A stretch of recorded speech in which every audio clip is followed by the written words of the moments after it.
Welcome to our tutorial about adding sketches to a drawing. First of all, let's see how this particular part was constructed.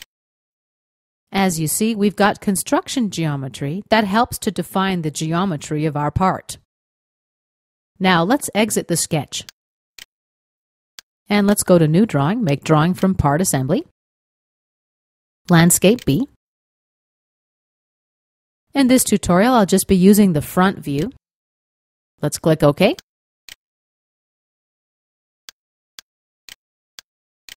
Now let's go to the Sketch tab. First, I'll create a rectangle. In the Options control area, check for construction.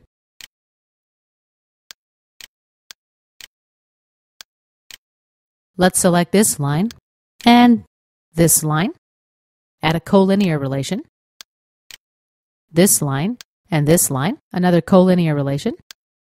This line, and shift select this one. Add another collinear relation. Now this curve and this line, create a tangent relation. OK. Next, I'm going to use the center line tool. I want to create a line between these two corners. Right-click, select. I'm going to drop 2 points somewhere here. Let's use another center line now. I'm going to touch this line and create a line from the center of this line. Right-click, select.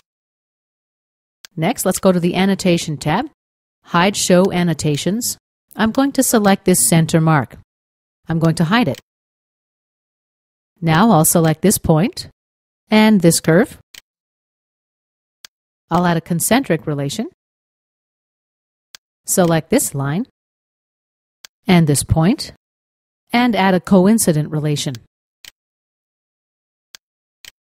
Lastly, I'm going to select this point and this curve, as well as this line. I'll create an intersection relation. Let's click OK. Let's add one more construction line here, center line. This one will be horizontal. Right-click, select. When you're adding sketches and dimensions to your drawing, you may find yourself in a situation where SolidWorks gives you a message. The sketch is overdefined or asks you to make the dimensions driven, something like this, for example. Now, if I put an angular dimension right here, okay, SolidWorks tells me that this dimension will make the sketch overdefined or unable to solve. Do I want to add it as a driven dimension instead? Well, yes. I'm going to delete this dimension and dimension our model. Let's show what happens if we opt to leave this dimension driving.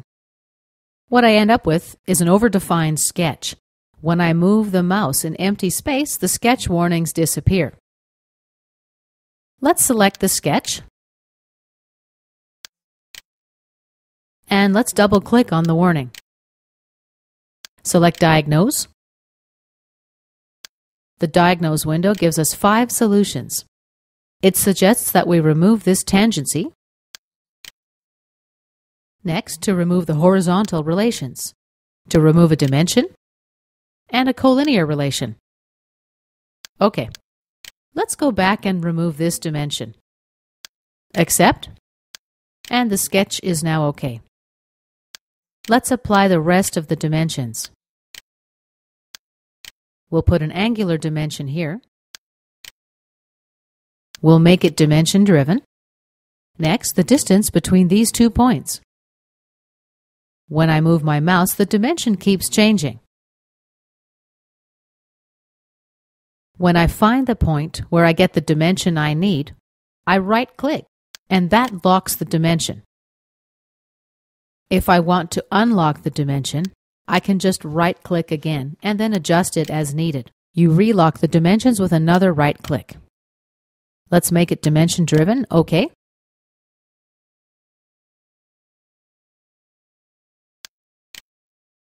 Next, the distance between these 2 points. When I move my mouse, as you see, the dimension keeps changing. What I want to happen here I'd like this dimension to measure along this curve. I'll mouse over and then click on the curve. See how the dimension changes? I'll place it right here. Click OK. And let's place a radial dimension right here.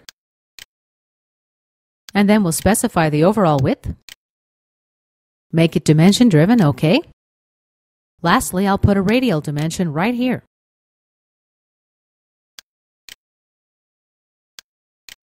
And this concludes our tutorial about adding a sketch to a drawing.